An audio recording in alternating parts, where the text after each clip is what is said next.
in a free and open society. And we are, as a people, inherently and historically opposed to secret societies, to secret oaths, and to secret proceedings. I think a new world order is emerging. An inside job? How dare you? How dare you? To create, so to say, mass-produced models of human beings arranged in some kind of a scientific caste system. We shall go on to the end. We shall fight with growing confidence and growing strength in the air. We shall never surrender.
Now let's see if that works.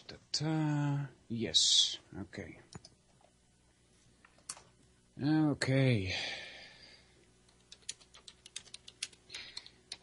Phew. My God.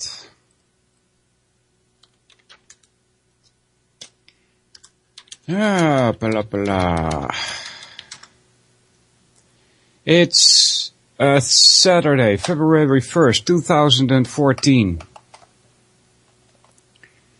Still nothing. Yeah, should be okay. Should be okay soon.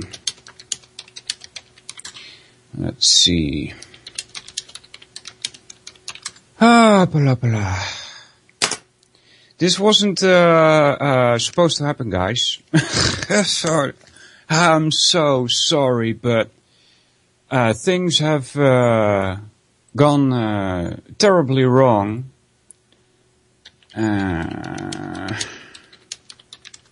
I'm pretty much stressed out. My computer isn't working as supposed to. And no, Joe, it's I got confused. Let me put it that way. And my screen is all green. And I mean, it's not supposed to be like this. And I got stressed, and things just didn't work out as they are supposed to. I'm sorry, guys. Gee. This is not so good. So, damn it. Oh well, bad start of the month. So again, apologies for not being there on time. This is the second time that happens, and it's because I'm stressed out. This whole freaking nonsense that we live in is stressing me out so much that I'm not working as I'm supposed to. So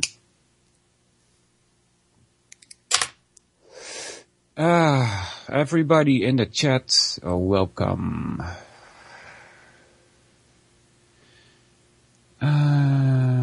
Banjoy, Billy Hayes, Del, Dan, another Dan, Jax, JJ, Joe, 3 Juleses, 1 Lady Pitbull, 1 Iota, and 1 Anon. So, oh my God. What do you guys want to talk about, people? I mean, I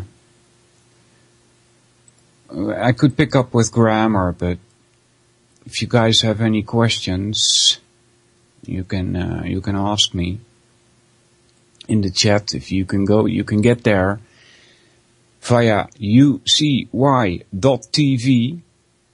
Morning, Jax. Hey, lady, yeah, that would be awesome. Have I got you on Skype so I can add you? If not, just send me a Skype contact request. With to Solvinur, and I should be able to drag you in. So, and oh my God, this screen is freaking me out. Everything is green. I mean, I see forms, but it's all green. So I don't know what's going on here. I just bought a new video card. And now we get this nonsense. It's not funny. Let's see what happens if we close this. Maybe that'll happen. Change a bit, but nope. Still not good. So, Lady Pitbull, what's your Skype contact? Blah, blah.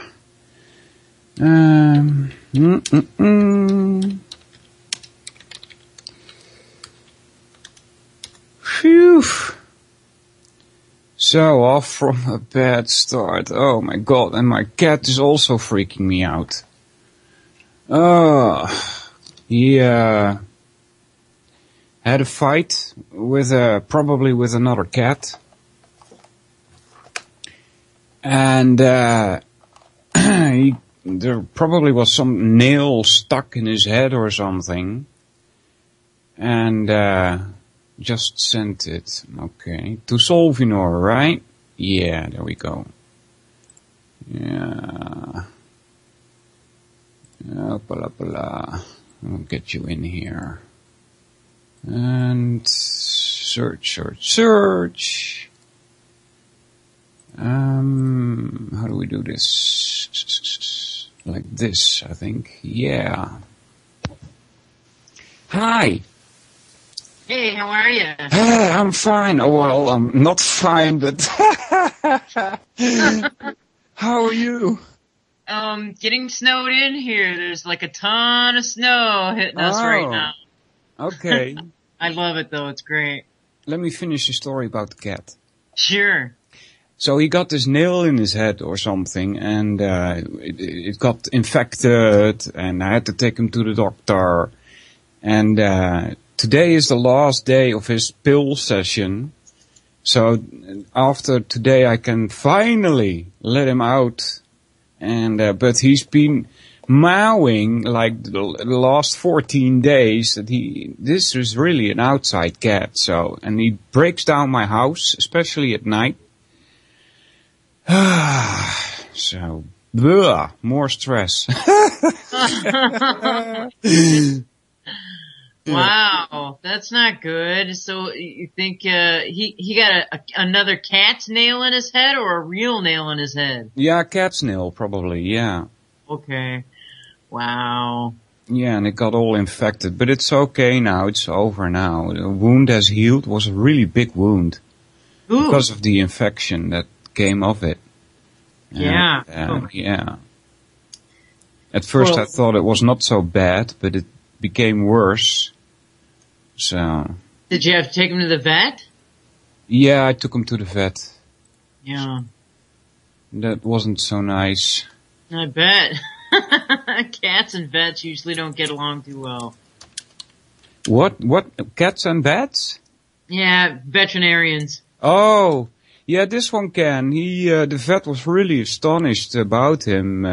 He was cutting away some stuff, and the cat didn't even peep. So he said, good. "Wow, this is a strong cat." Yeah, he is. Because I didn't give him any vaccinations, I didn't get him chipped, and he didn't get castrated. So it's a real cat, you know? It's a real cat. That's good. Yeah. Fantastic. Yeah, he's a neighborhood cat running around starting fights, it looks like, huh? He does, especially with the one from the neighbor. It's a big, huge, he's about, well, he would weigh about 3 kilograms. That's like 6 pounds or something. Sure. More than my cat. I mean, this red cat is fracking huge. It's the biggest cat I ever saw. And he's constantly fighting with him. Yeah. My sister once had a 14-pound cat. Mm. That was giant. Yeah. Giant cat. Wow. So, what prompted you to join me? Well, because you're stressed out, dude, and I figured that, having somebody else to bounce off of for a little while would be, help you relieve that pressure there. Awesome. Yeah, it does help. Good. As Yeah. long as it helps, it doesn't matter. You know what I mean? Yeah, and still, hold on. This isn't working right. Let me fix this, because maybe people have trouble. Gotta pull one out and put another back in so I can hear you over my headphones. Hold on. There. Are you there? Yes. Okay. Looks okay like this. So, oh my god, I haven't prepared anything. Well, not that I normally do, just to open some PDF on grammar or something, but... Iota wants to know what the cat's name is. Cat. Oh, it's just cat. Because he's a real cat, you know. In Holland, when cats get castrated, they call him a you-know-what cat. And so I figured, well, this is a normal cat, so I'll just call him Cat. In Dutch, it will be Kater. Awesome. Yeah. Fantastic. So you're in Holland, huh? Yeah, the Netherlands. Not Denmark, right? No. Okay. Very good. Very good. Yeah, we're a good country, more or less. Dare I say so. Because I feel like I'm living in hell, but... Wow. Yeah, that's also a reason why I'm stressed out. Aw. So, well, try and take a deep breath, dude. Yeah, waking up is not fun, you know. No, not some days. And the rage also doesn't give a positive input, you know. Right. Yeah, no, it doesn't. Not at all. And I thought it would go away after a while, but I've been enraged for 4 or 5 years now. Oh, well, that doesn't help either. No. Yeah. I kind of share that sentiment a bit too, so I'll tell you right now. So let me ask you, how did you get in this alternative media stuff? Let's see. The actual well, I don't think that you've ever heard of, well, you may have. There was back in, 2009 or in 2010 now. Yeah. There was a raid on a militia group here in Michigan called the Hutari. Yeah, I heard of them. Yeah, well, that was me. I was part of that. Yes. Oh my God. Yeah. And, I was actually at the fake funeral that they had set up for, the FBI had set up for us. And so I was, I had 22 FBI M4s pointed to my head, you know what I mean? Same with the rest of us. So that I started calling in to Jack Blood's show after that. Uh-huh. And, for the whole 2 years that 5 of the guys were incarcerated falsely, I was on Jack's show all the time and, talking with him and keeping him updated and things like that. So that's kind of how I started to get into it. And then I went to, Freedom Palooza. Yeah. And I met JJ there. Awesome. And then that was it. And then through him I met Jules and that was it, you know, it was pretty cool. Yeah. You're on with Jules sometimes, right? Yeah, yep, I am. Just kind of sitting in the side seat there and in the passenger seat. I'm perfectly happy doing that. That's, 9 a.m. Eastern Standard Time, is that correct? That is correct. And Zori's on there too. Yeah. So it's all three of us, which is really cool. I love it. Yeah, it's, we don't have enough women in this quote unquote movement. Yeah. I definitely had some stuff happen to me that woke me up. My eyes are wide open now. Let me tell you that. Going through something like that, you know. Did that start with the Hutari thing? Well, no. For me, it started after 9/11, of course, you know. Okay. Things didn't fit in, you know what I mean? Yeah. No, they didn't fit. So if you're a half-thinking, half-brained person, then you would, you know, look at that and say, wow, this is not correct. So I was obsessed with finding out what really happened and I found out all right, and then that's when it started, you know, the long journey through the rabbit hole. Yeah. And, it took me a long time to find out what happened, and still, there's questions, you know? Oh, I think there's always going to be questions as long as, there's no real investigation. Yeah, that, 9/11 Commission report It's a bad thing, very, very bad. Lots of it has nothing to do with what actually happened, like 9/10 of it. That's right. Has nothing to do with it. Correct. That's absolutely right. And it's all, and we were saying that yesterday on Jules' show. This is all the stuff has been manufactured from the get-go. Yeah. So. Yeah, it was planned out very well, I must say. Well, maybe not so well because they have, wide open gaping holes in the story. Yeah, but I think that's on purpose. Yeah. Yeah, I really do. I agree, actually. So. I mean, there's this one theory, and I don't think it's accurate, but it's just a theory that said that, this plane came in from one side in the one tower, and this plane came in from the other side in the one tower, and what actually was supposed to happen, according to this theory, was that these towers were to fall against each other, and that would have then caused the total destruction. But that didn't happen. Because you see, there was also reports of explosions going on in the basement. Yes. And that would weaken the floor, and then the plane hitting the top would topple it over, right? So, but that doesn't make sense to me, to be honest with you. Right, no. So, but because of that, and because of the total destruction in about 11 seconds, I know that there are more people that knew that this was not because of the planes.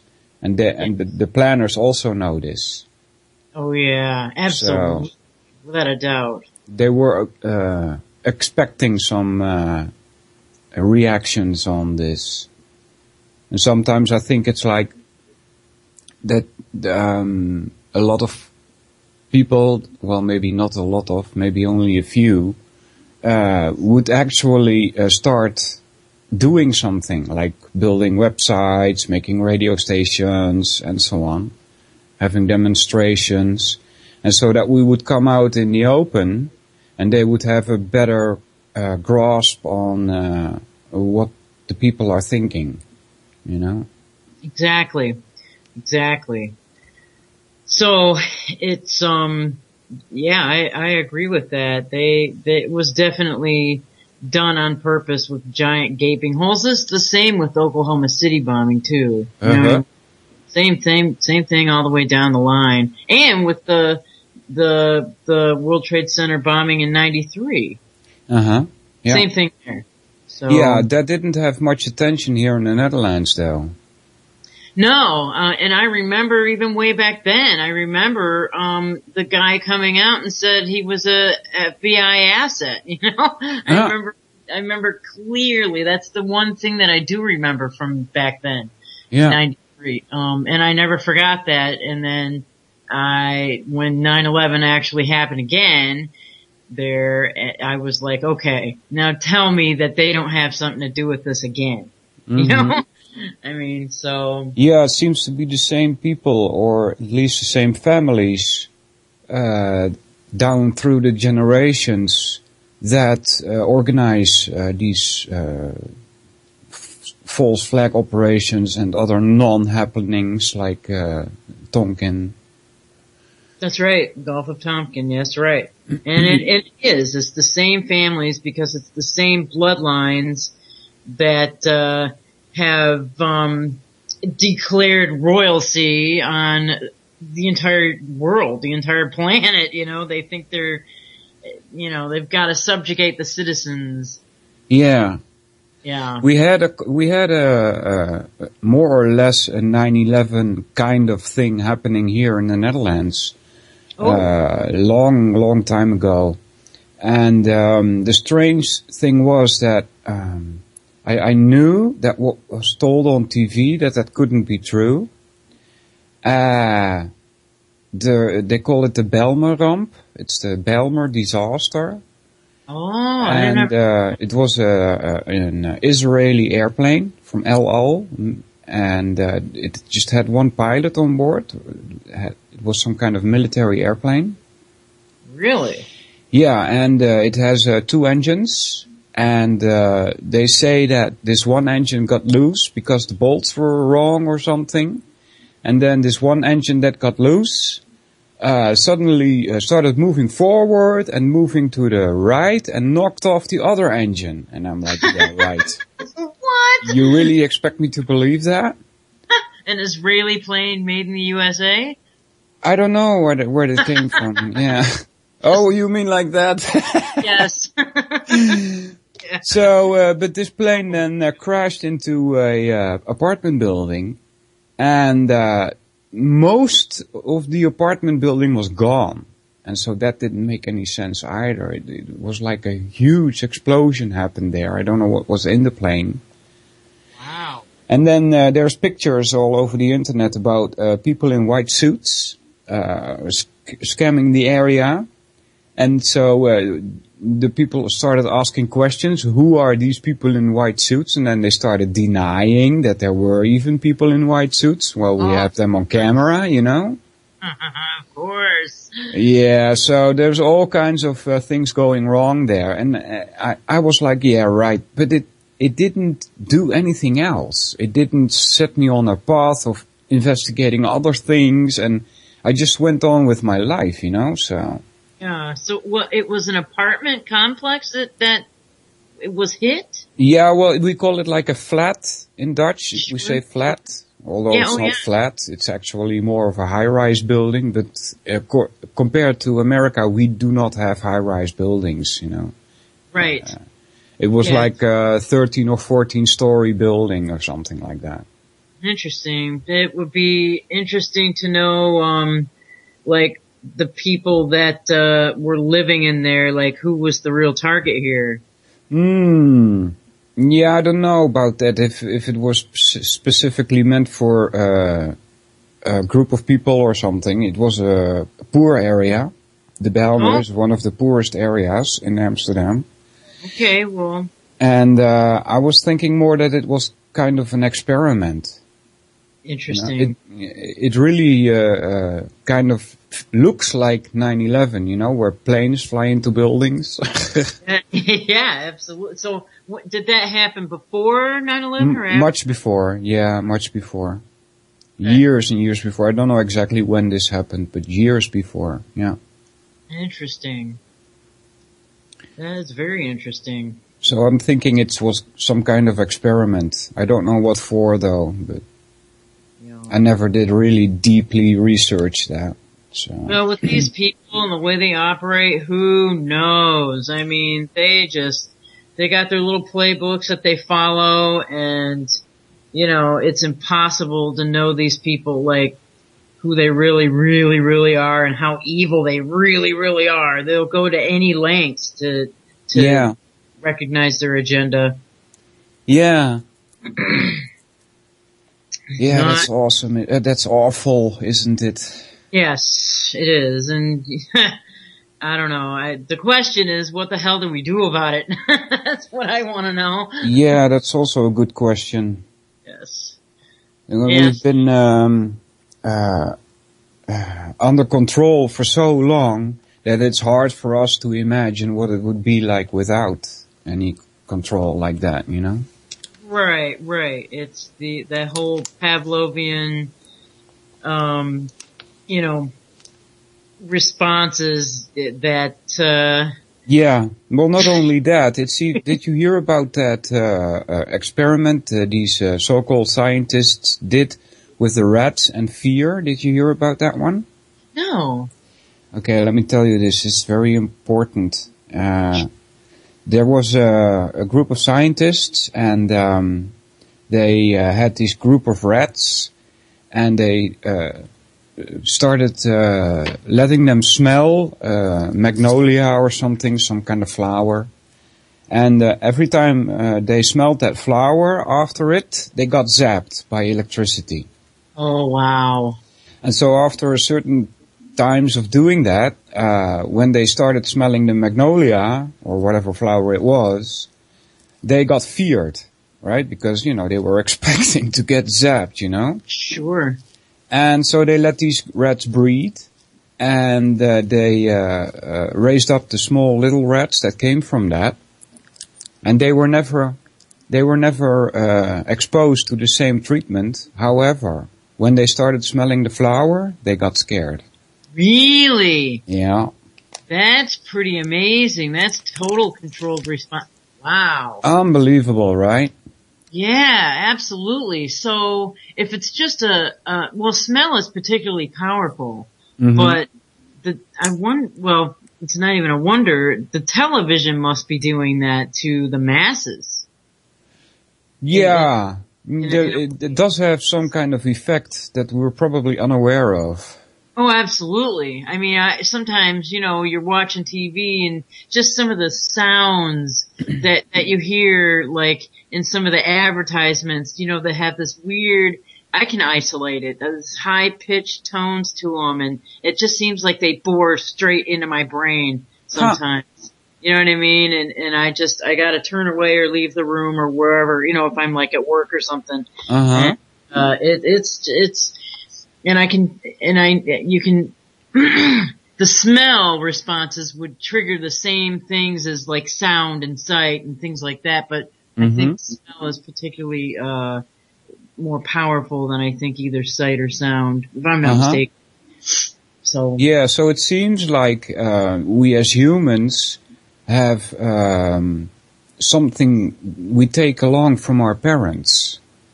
Yes. It's probably something like if your parents were afraid of spiders, then, you got a big chance you are too. That's right. It's absolutely, that's true. So it's all conditioned responses, and everybody's conditioned to roll over and take tyranny. Yeah, that's what it seems like. And be happy about it at the same time. That's right. Yep, absolutely right. And how does JJ put it? Just no lube and just sticking the tip in or something like that. That's how JJ puts it. Bend over, dude. Oh yeah. Good morning, Vince. How you doing, buddy? Yeah, they're sending you hearts in the chat. Oh. Hello, Vince. So, how is, that was my question that was buzzing around in my head. Did they implement this Obamacare system now?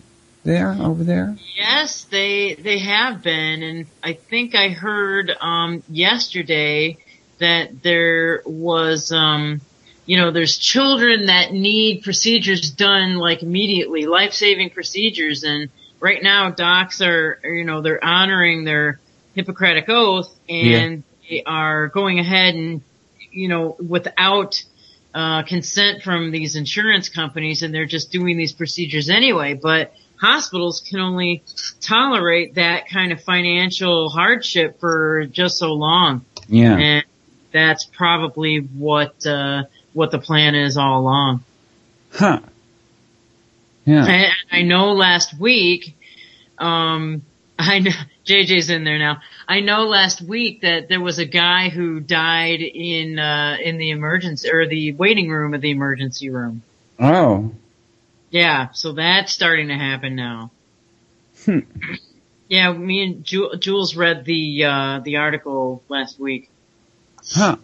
On air. So it's starting to take an ugly face here.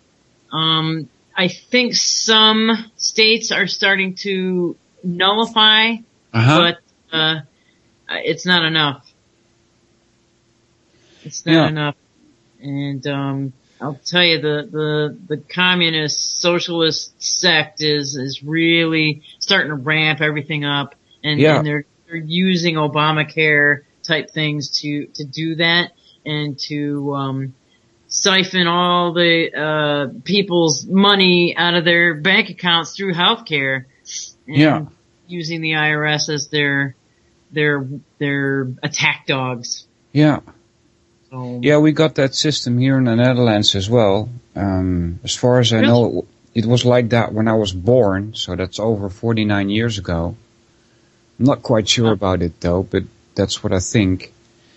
And I have to pay like 70 euros or so per month. So really? That's not a lot, but Yeah. And if, an ambulance has to come, I don't have to pay anything. Or if I go to the doctor, I don't have to pay anything. Right, but doesn't it, if you need like some kind of a emergency procedure done, like in Canada, they have to wait for these procedures. We used to have that trouble that there were waiting lists, but apparently they got rid of them.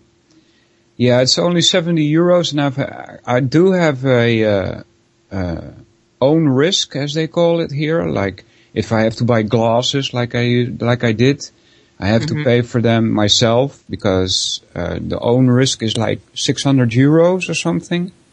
Oh. So that's the maximum they could ever force me to pay. I see. So the own risk means that you're on your own and you can't. No, that means let's say I go to the doctor and the doctor says, well, you have to go to the hospital and do this and do that, and the total cost of all of that is 5,000 euros, right? Ah. Mm-hmm. Then I would have to pay 600 of those. Oh, okay. And the rest would get paid by the insurance company. I see. But if you're on the 70 euros, you don't have to pay the 600, right? No, that's the point. It's only 70 euros. A lot of people pay much, much more. Oh, because they have families and whatnot, correct? Yeah, they got families, or they take a quote-unquote more expensive insurance.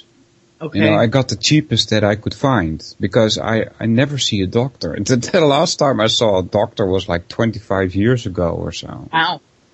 That's a pretty good track record. Yeah. I don't know what that is. I think my DNA is strong or something else because I was listening to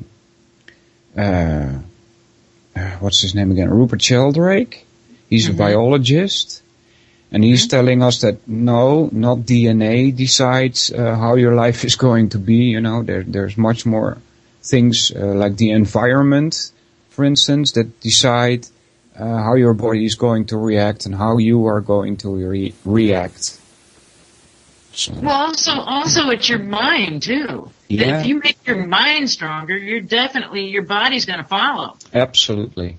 So if you exercise your mind, that's why I like listening to you on Saturdays, because I exercise my mind with you in the morning, and then in the afternoon, I will go and work out. Yeah. So it's wonderful. It's like a wonderful balance, at least for me. And that's why I enjoyed listening to you so much. Yeah.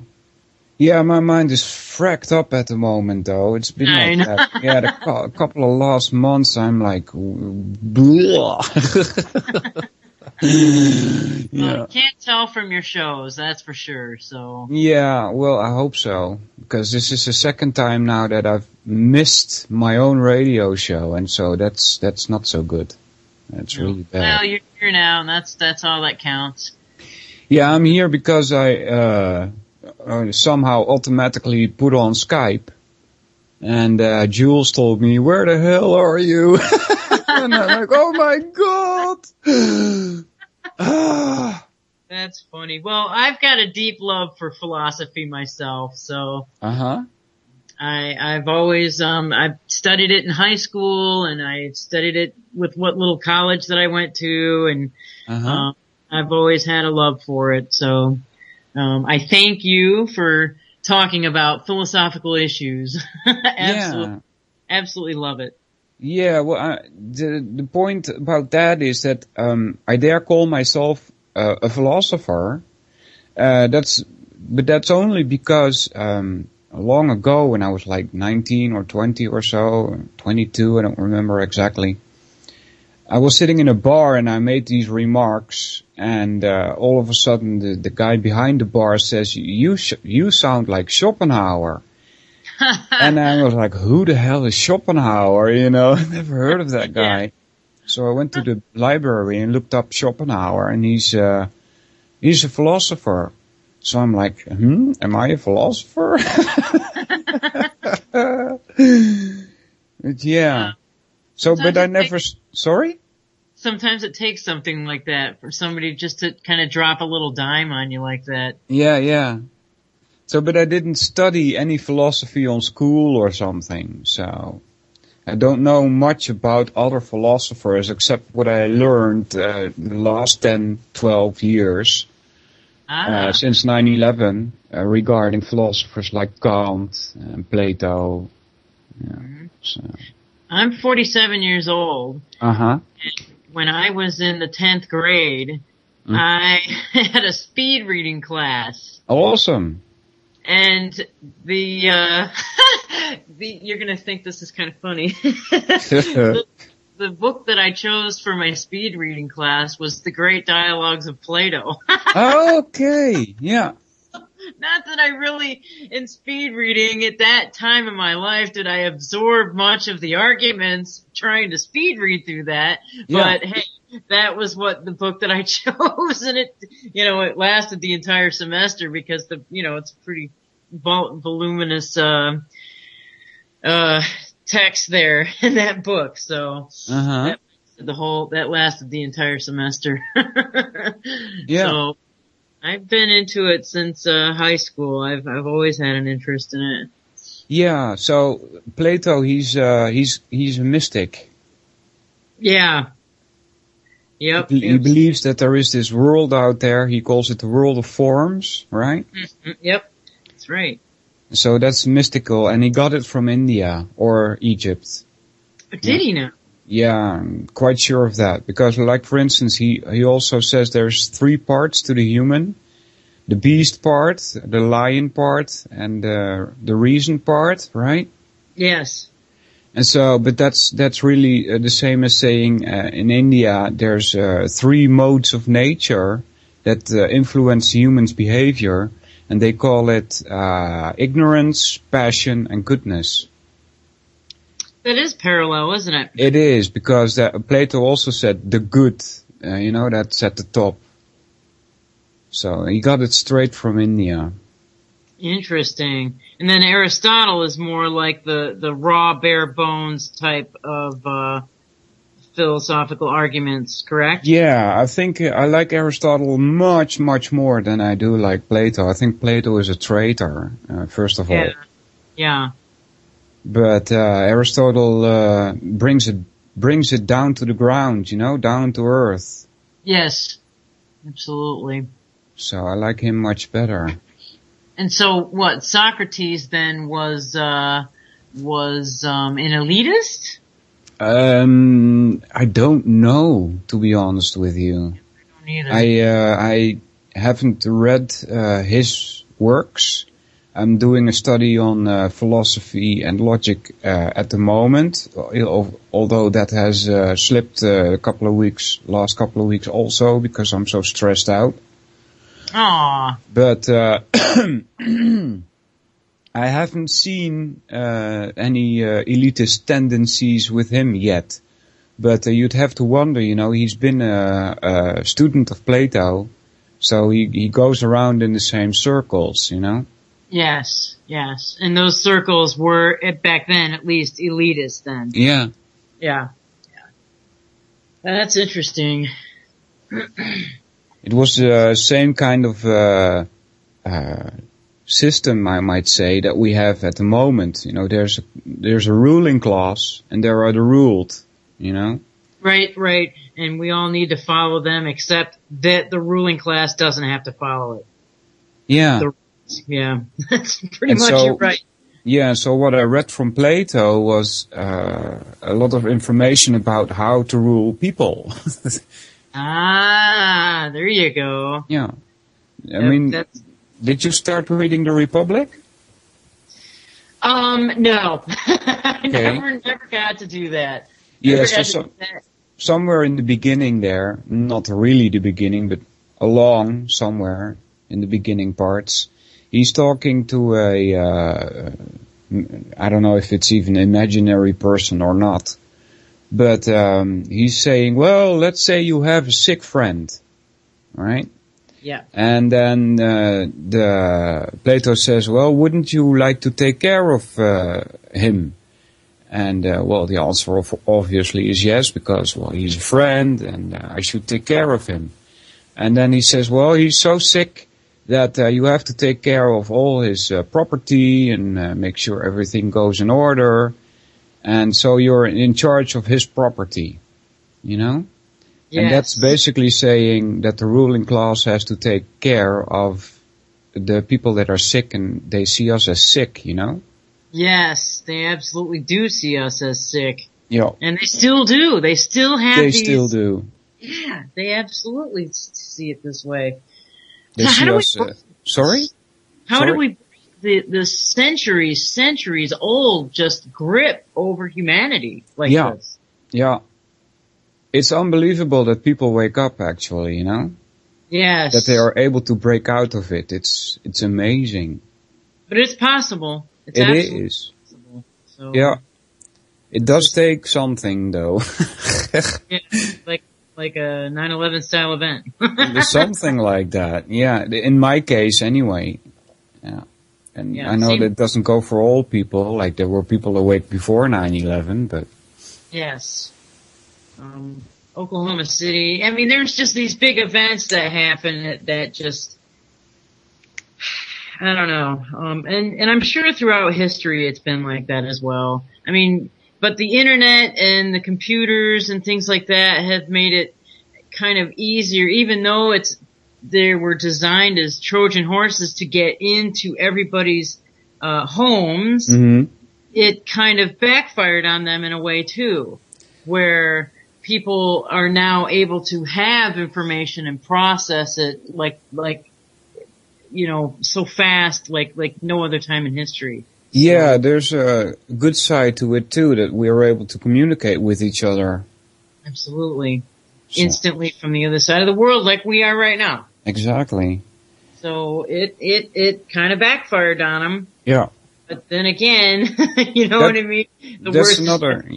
That's another thing that confuses me a little. It's like when I compare the way we live to the 1700s or the 1600s, we've got it pretty good, you know? I think so too. We do. We really do. There's enough food for most people, especially in the Western countries. Yep. And the age that we die has gone up. You know, it's not like that we die at 35 anymore, which it was like 500 years ago or so. Uh-huh, that's right. So that confuses me.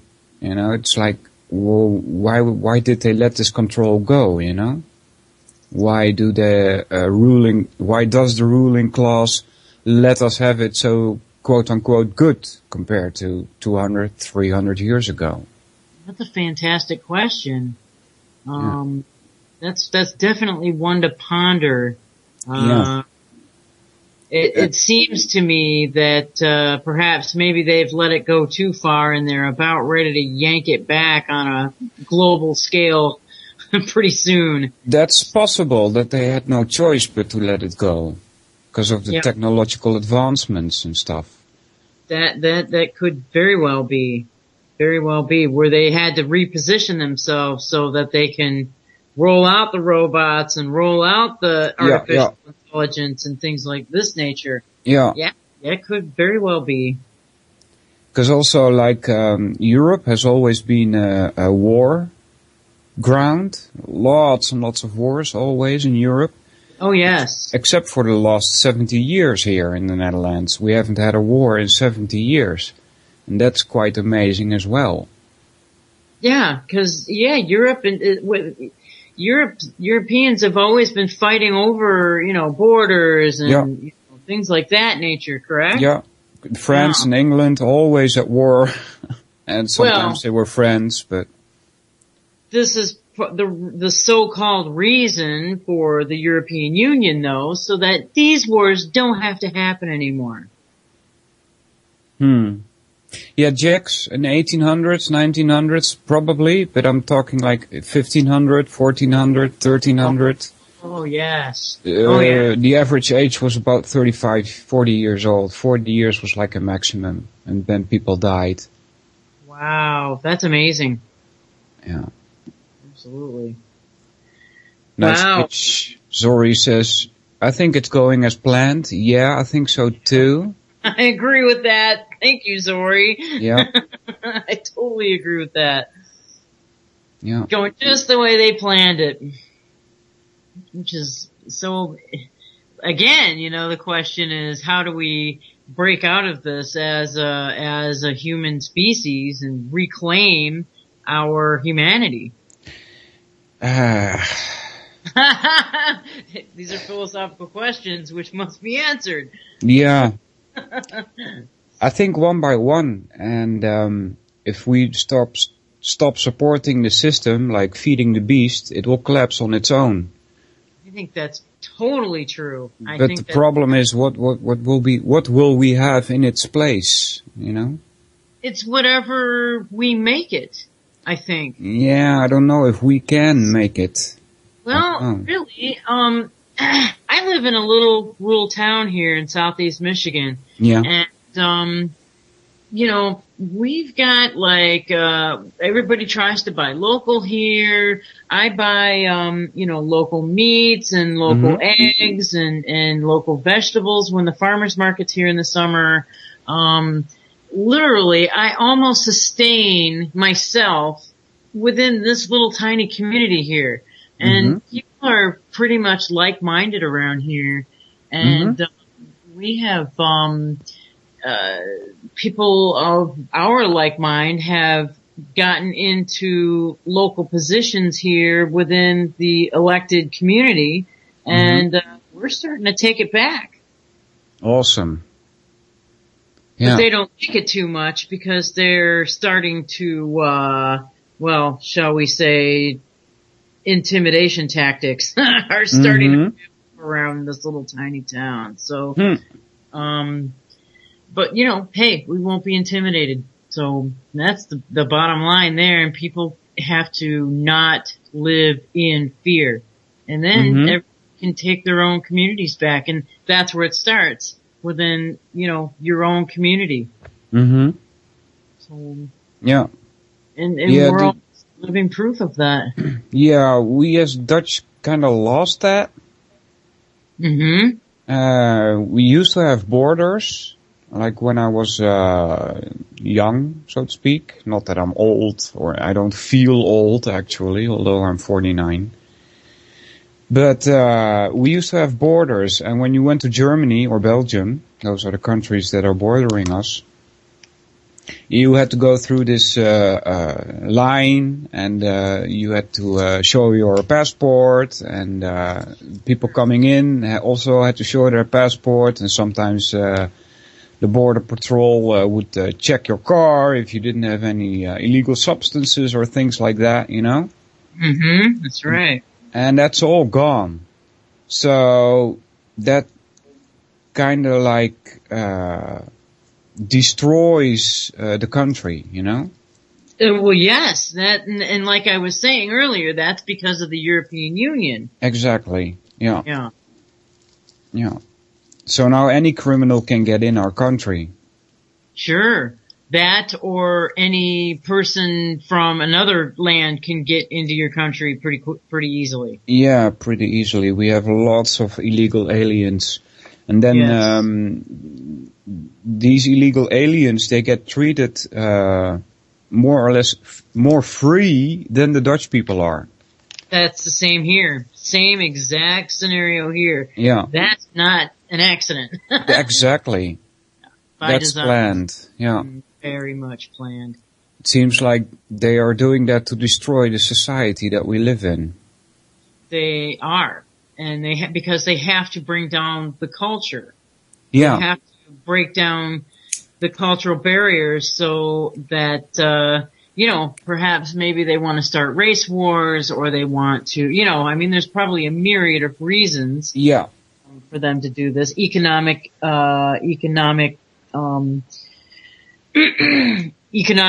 and culturally, and bam, there you go. Subjugated citizens that, and everybody's on the same plane. They have to take everybody down to a third world status. Yeah, I don't know if it's third world status, but, cause I've been hearing that a lot, and, they're saying, yeah, we're going to go down, and we in the newspapers here in the Netherlands, it also says economic crisis this, economic crisis that. But if you go out to the market, people still buying new cars, new homes. They can buy all the food that they wish. They can buy exotic fish. They can buy their iPhones. They can buy new computers. They can buy anything they want. Sure, absolutely. So, and that's still going on at the moment. I'm not so sure about this economic downfall. Well, the reason why they're saying economic crisis, because they need people to keep in that crisis mode. Yeah. In order to control them. But then it's this learned response. Go out and keep buying and spend money you don't have. On things that you don't need. Yeah, well, for the houses, that's true, because people take mortgage, right? Yep. And the word mortgage starts with M-O-R, which is murder. So, or death, mort is death. Oh, okay, M-O-R-T then. Yeah, more or mort, yeah. Okay, alright. And so, murder. Murder and death. Yeah, no, we've got another word for it. We say hypotheek. Probably because the word murder, wouldn't attract many people. Right. So, but, the cultural thing that you mentioned a couple of minutes ago is, a cultural war is brewing here in the Netherlands, as far as I can see. Yeah. And it's against the Muslims, Muslim terrorist organizations.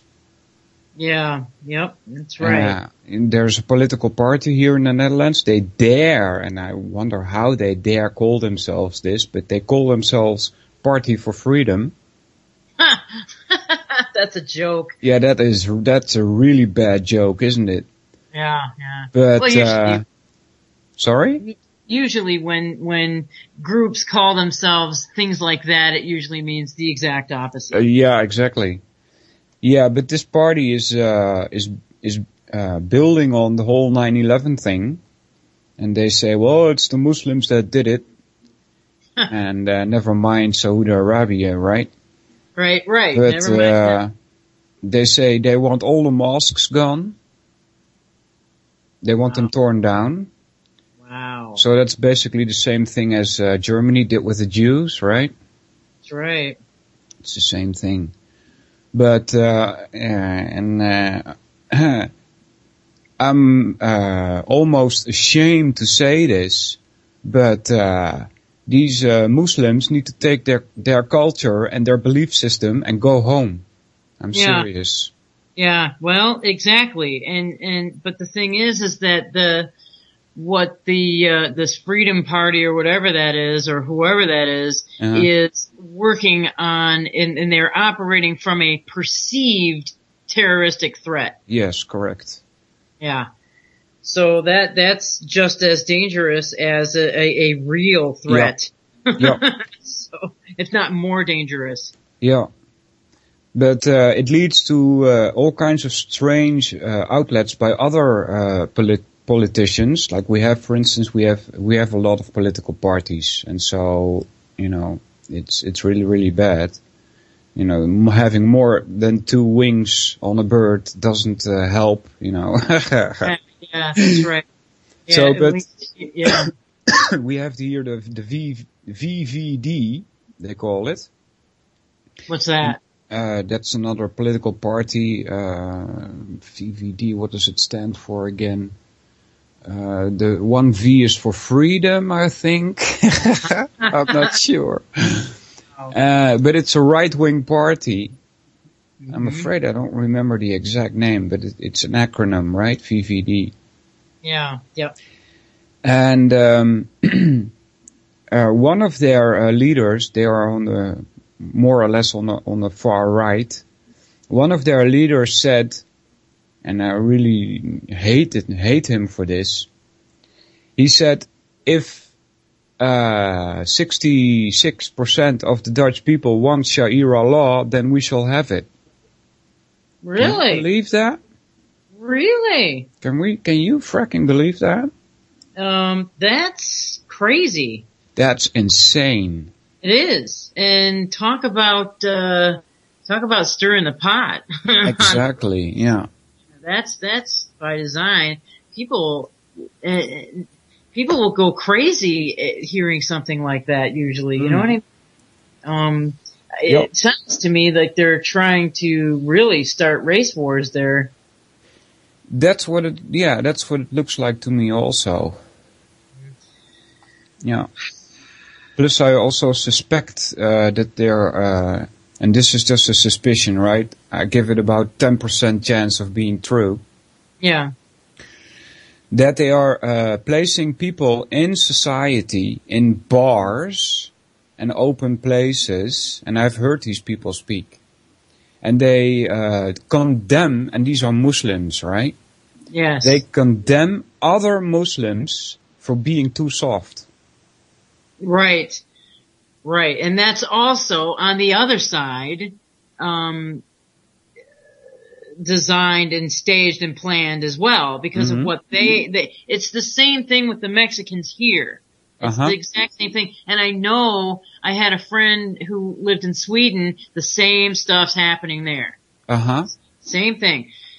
But it's the same, like with here, with the Mexicans, it's the La Raza bunch, and they have, their certain philosophies, and they bring the Mexican people up with this their whole lives, and pushing these ideas into their head their whole lives, that the white man's, evil and out to kill you, and they want to take over your land, blah, blah, blah, blah, blah, and they're rammed with these ideas. Same with the Muslims, since they're very, very young in their countries.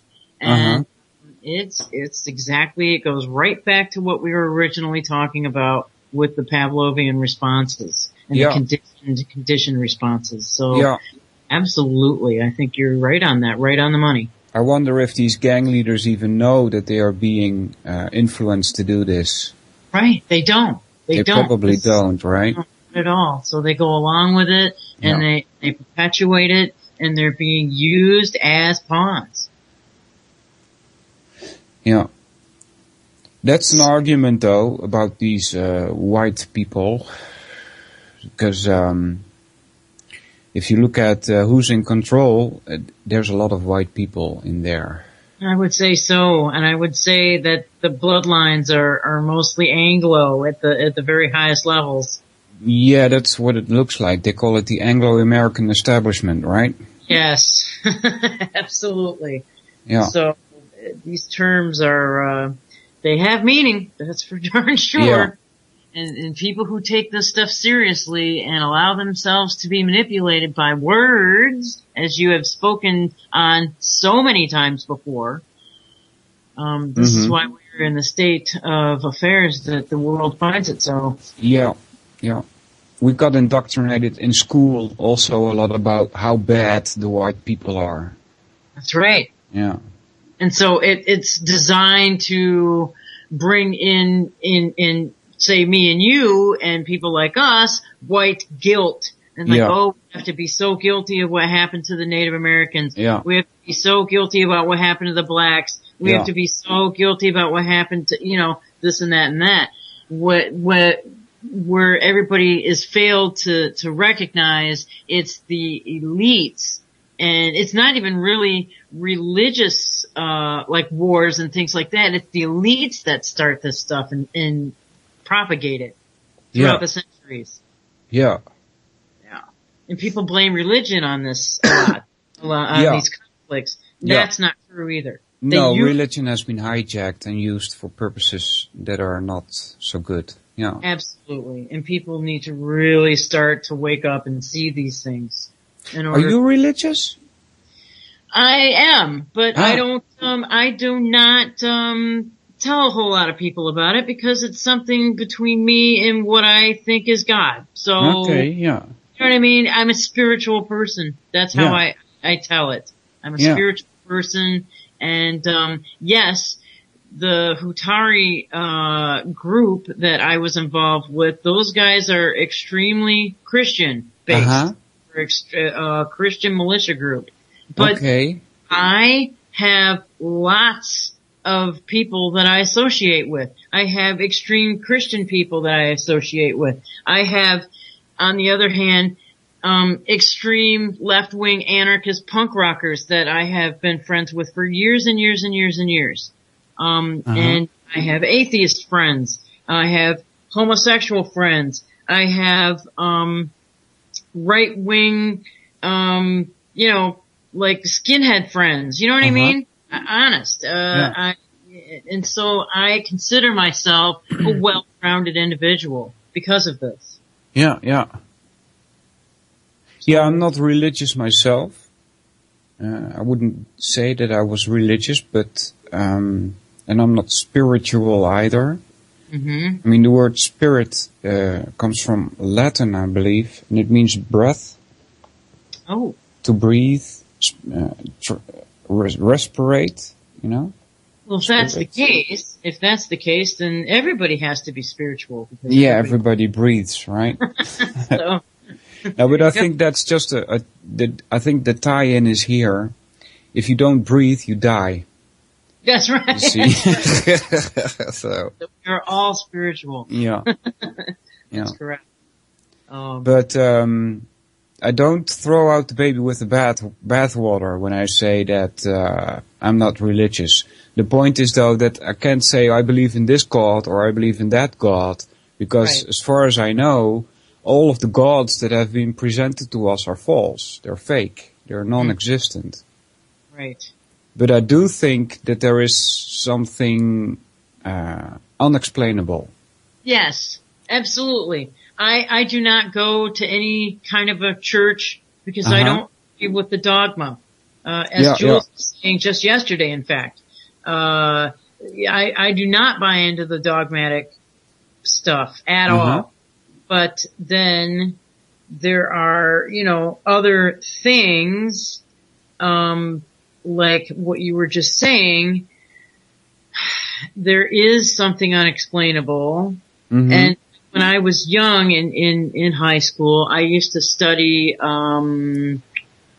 about shamanism and, you know, Don Juan, which is, a Yaqui, medicine man who experimented with, peyote and hallucinogens and things of that nature. Yeah. So when we're talking about, like a spirituality and breath and things like that, when you get into like those kinds of consciousness type things, there's definitely inexplicable, sort of realities, I guess you could say, that, could be induced with, you know, things like, the peyote and things like that. It's been a subject that's interested me for forever. So, and I studied it when I was young, so. Yeah, they told me that I should take LSD and, go on this quote unquote trip. And that I would find out what they all meant by the spiritual stuff, you know. And you know, there is something to that. However, you have to be careful of A, the doses that you take, B, surroundings that you're in, and these things you have to prepare very, very carefully beforehand. You have to be with people that also know what they're doing. So there's a lot to it. I've studied Native American, rituals, in the peyote cult, and they have an entire ritual that there's a whole thing from start to finish. There's preparation before the ritual, and then there's, you know, during the ritual, there's certain rigid things that you must do in order not to lose your mind. And afterwards, there's usually a feast and a coming down process. So people who do these things haphazardly, arbitrarily, without knowing what they're doing and what they're messing with, can end up hurting themselves. Yeah, correct. And doing great damage. So I would not recommend it unless you know what the heck you're doing and know without a shadow of a doubt what you're getting yourself into, so to speak. Yeah. Yeah, I was warned also by the same people that said I should take it, you know. Mm-hmm. And so I did do some LSD. Mm-hmm. And it was with a friend of mine who had done it many times. Mm-hmm. And it was not a spiritual experience for me. Mm-hmm. It was, I started looking at things and like water, for instance. It felt kind of dusty for me. Interesting. That's interesting. Strange, huh? Yeah, yeah. Well, and so, if you focus on a thing, before, for instance, a box of matches, and you focus on it too much, you become the box of matches. That's right. That's right. I've done that stuff myself, so. Yeah, I totally know what you're talking about. Yeah.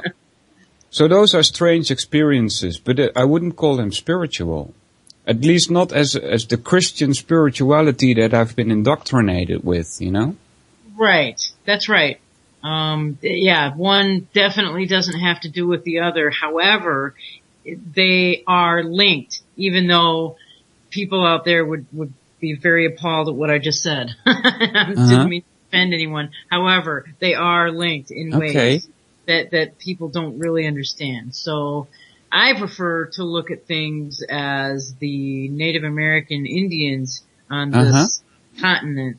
That's kind of more the spirituality that I follow. I have a lot of Native American friends and people that I'm very close to. And I'll just tell my little story, I guess. Sure. I was, when I was young, I did a lot of drugs. you know, I did. You name it, I did it for the most part, except for crystal meth. I never did anything like that. But, I did mess around with heroin and crack cocaine and all that garbage. Okay. And I met a Native American, I was actually dating this Native American guy. I was a taxi driver at the time. And, this guy was also a taxi driver and we started dating. And, he invited me to go to in Nipi, which is a sweat lodge. Okay. And I said, sure, absolutely, because I had been, studying the Native American culture since I was in high school. I was a thinker when I was in high school. So I went to the sweat lodge and, I walked into this sweat lodge. I was a drug addict when I walked in. And by the time the ceremony was over, and there was, 4 rounds, and they would, these rocks had been heating in the fire for like a day and a half, so they were very hot, rocks. And they put like a few rocks in the first round, and then you have a little respite, and then you put more rocks in the second round, and then the third round you have more rocks put in, and it gets hotter and hotter in there. And then by the 4th round you put all the rocks in there, the grandfathers they call it. And then, whoosh, it gets hot. And by the time I walked out of that, I was no longer a drug addict when I walked out. And I hadn't done drugs ever since then. Awesome. So it really helped me on a level that was profound. Yeah. And, for that, I'm forever grateful for that. And so, I just kind of keep it with me in my heart, Yeah. There's this thing being said in the chat, which I must, say. Sure. And, half or more or less kind of agree with it. Carlos Castaneda and his newish old ageish religion meet the father of the New Age and his sidekick Don Juan. Yeah. And he gives a link there. And yeah, it seems like LSD also, for instance, was pushed on the masses.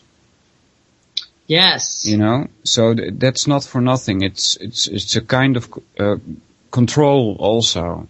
Mind control. It was specifically put in there for the specific cause or reason for controlling the mind. And they did these experiments. The CIA did massive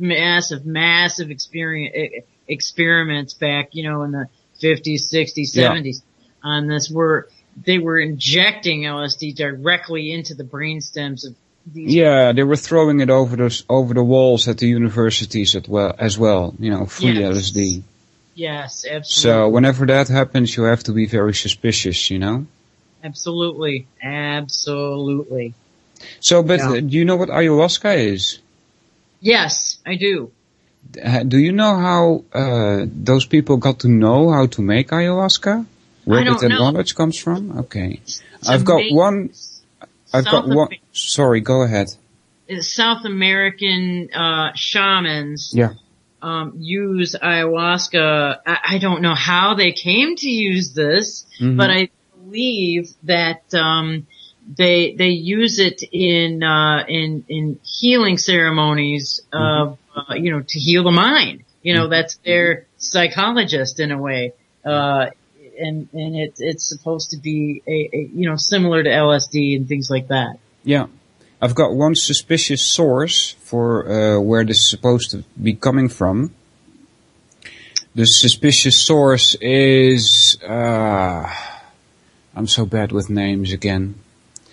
I've mentioned this on other radio shows before. There are these trilogies, tri-talks on the internet with Rupert Sheldrake, some guy called Abraham, Jewish mathematician, and this other guy, this suspicious source.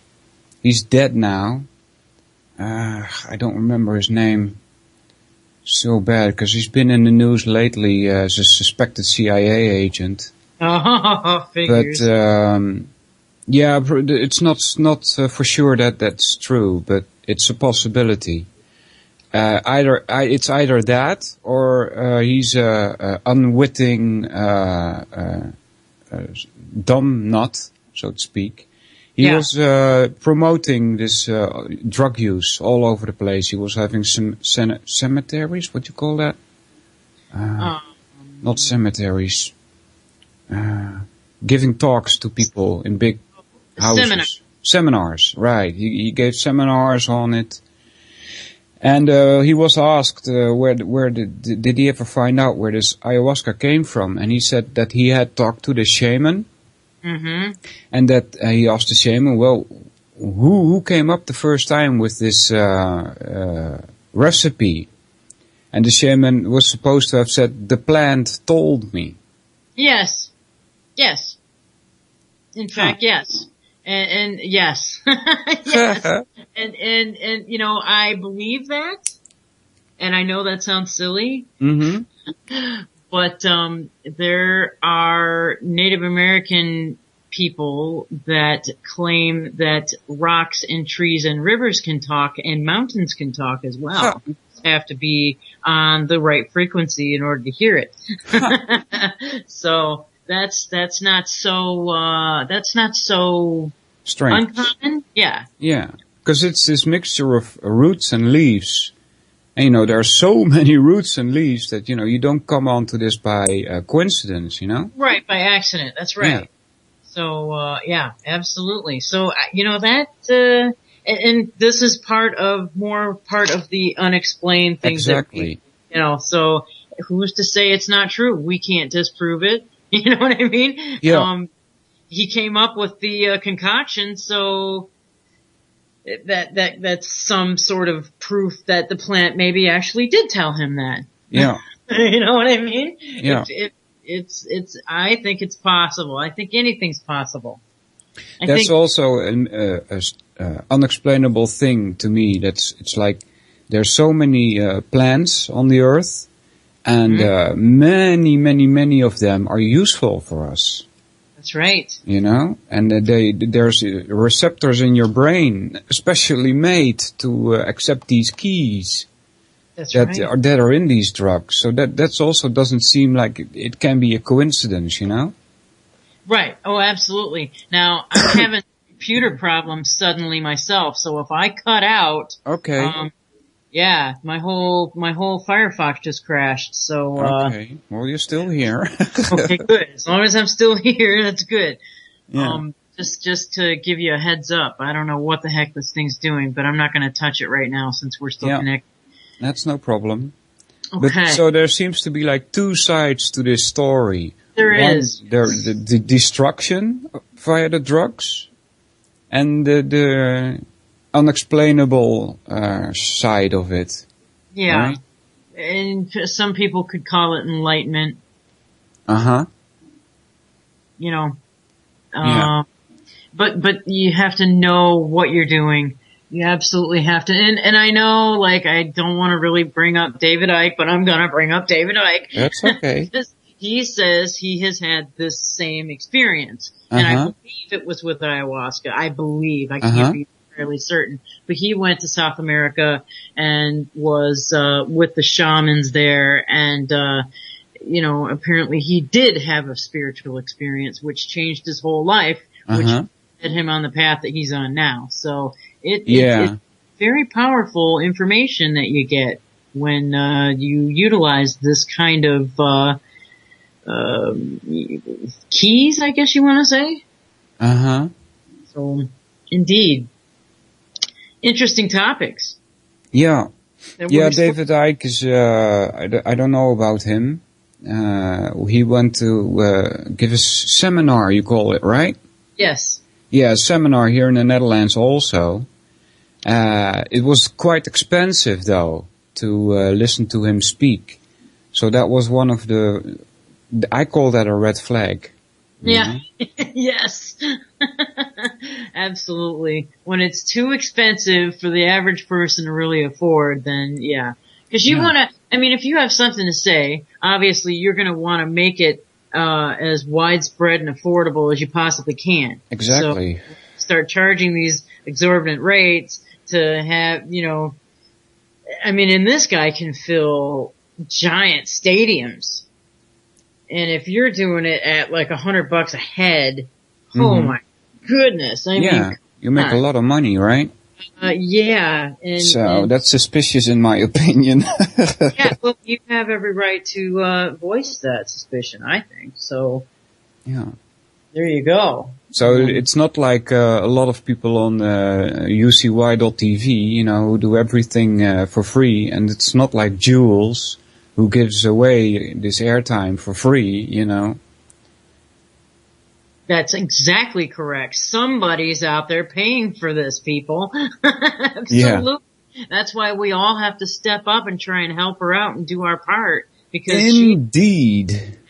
She's doing it all. And, thank God for Jules. She is an angel. Guys, go to the website, find the donate button, ucy.tv. Absolutely. Even if it's just $5 or something, you know? Yeah, anything. Or go to the UCY and then the Amazon link there and purchase goods, and at least, you know, she gets thrown a couple of pennies here and there. But hey, it all adds up if more people start doing that. So I'm glad you said that, Saul, for sure. Yeah, and another thing that was an idea from me, well, actually it's Bill Cooper's idea, but I take it from him. Do you know anybody, or are you yourself familiar with micro AM broadcasting? You mean I really don't know. I know about the micro effect, but that's about as far as my knowledge goes. I don't know anything about micro effect. What's that? Apparently it's a micro radio station. Okay.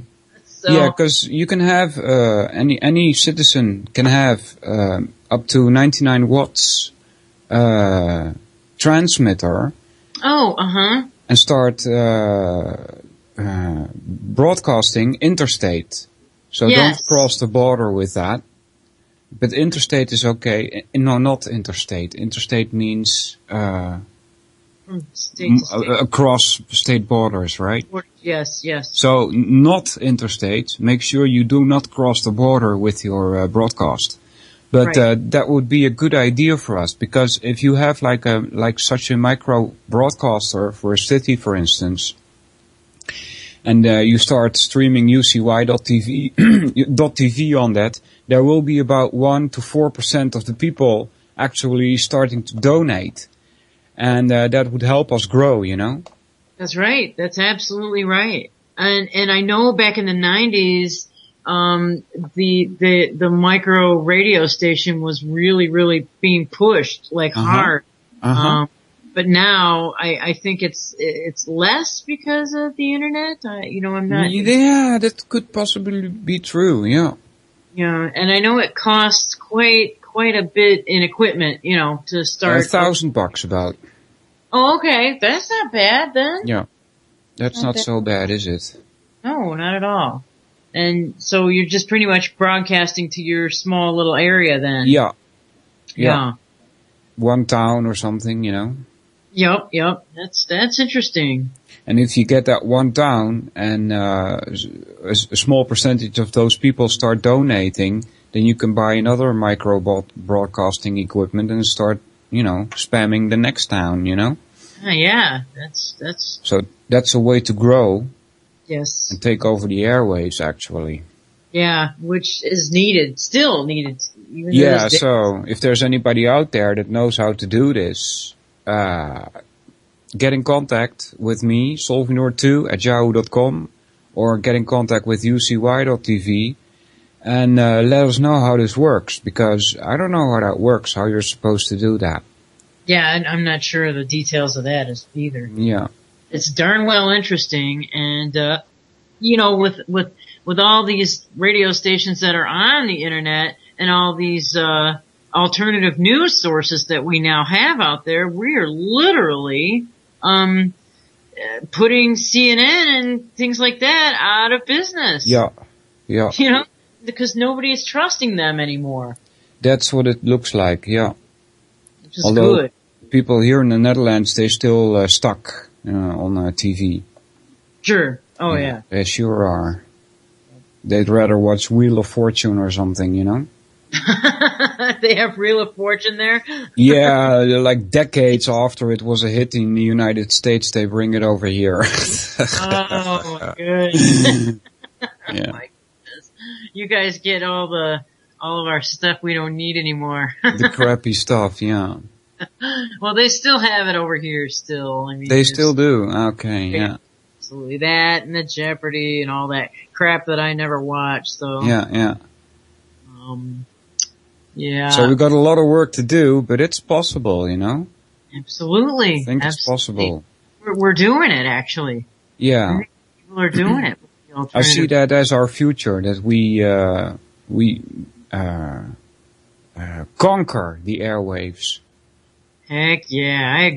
That's high five to all of us, especially to Jules. Thank you, Jules. Yeah. For making it possible. Well, we've got like 5 or 6 minutes left. Time flew. Good. I'm glad that you de-stressed. Yeah, a little bit. Yeah. Go have a shot or something just to chill your nerves out. No, I don't do any drugs anymore for years and years and years now, and I'm not going to ever do that again. Well, no, I mean like a drink. Yeah, I don't. That's drugs for me too. Oh, Alcohol. that's drugs. Okay, very good. Yeah, I was 19 or 20 or something, and I started drinking, and I had a business of my own, and it was every day I worked from 11 to 11. Wow. And also after 11 I went for a drink, and that started like dailies, and then all of a sudden I started drinking in the morning at 11, so that I turned out to be an alcoholic for like 3 months. Oh. And I was like, this is not good. And then I stopped immediately, and I never drank again to get drunk. Good. Because that you realized your own red flag there. Yep. Thank goodness for that. Well, good, dude, because there's a lot of people that wouldn't have done that, and they are still drinking for years and years. So, Yeah, that's bad. Bad. not good. Yep. Well, good for you. My father had the same thing. He crashed like 6 cars and he never got a scratched because he drove drunk, you know. Oh my goodness. Yeah. Bad deal. So, anyway, before we hit the music for the end of the show, I would like to thank you very much, Wendy. It was awesome. Well, thank you, Walter. It was awesome. I thoroughly love listening to you on Saturdays. I look forward to it every Saturday, dude. Yeah, I'll make a note for next Saturday and put it on the screen so I don't forget. Oh my God, I'm so sorry, guys, who missed the first half hour. Yeah. Set your alarm clock. Yeah, that's a good idea because it's set earlier, but I'll set it at 10 to 4 also, Dutch time. So that I know, hey, why is that alarm clock going off? Oh, yeah, I should make radio. Yeah. Very so good. I hope to talk a little bit more philosophy next week. And you're always welcome to join if you like. Thank you. So, because you probably know more about Plato than I do. Well, it's been a long, long time since I read it, so Uh-huh. I never really kept going with it, you know what I mean? Uh-huh. So it's been a while. That's okay. I'm rusty. Yeah, that's no problem though. Very I like good. breaking down his world of forms, Yeah. you know, which is unintelligible. Right. So I get the idea though, where it's coming from. There's another guy, Bruce Lipton on the internet, who's also propagating this. He says there are 2 yous out there. Wow. The one that's in this reality and the one that he calls the spiritual reality. Ah, interesting. You would talk about schizophrenic, right? Absolutely. One thing you don't want to do is meet yourself. Yeah. You know? So, I strongly disagree with that. There's only one you. You know? Yeah, I would say. If there is another you, that one is imaginary or whatever. Yep. So. Interesting. That's a good topic. Yeah, ego is a good topic. It's one of the 8 elements in the Indian philosophy. Mm-hmm. It's the last of the Indian 8 elements, base elements, because they got more. But they say that this world is made up of 8 elements, 8 basic elements. And the ego is the last one. It's the most subtle one. Yeah. Interesting. Well, most people live in that realm of ego, so. Yeah, well, we all have it, right? Yeah. Yeah, some people push it to an extreme of narcissism, so we've been talking about Jules' show as well. Narcissism, it has been pushed by how the society is put together at the moment. People are encouraged to become narcissists. That's correct. So. Is that Pavlov? There we go. Thank you, Walter. Thanks a lot for joining me. And take care, eh? Take care. Bye-bye. Bye. Thanks a lot for listening, people. I'll be back next week. Take care, everybody. An inside job? How dare you? How dare you? To create, so to say, mass-produced models of human beings arranged in some kind of a scientific cast.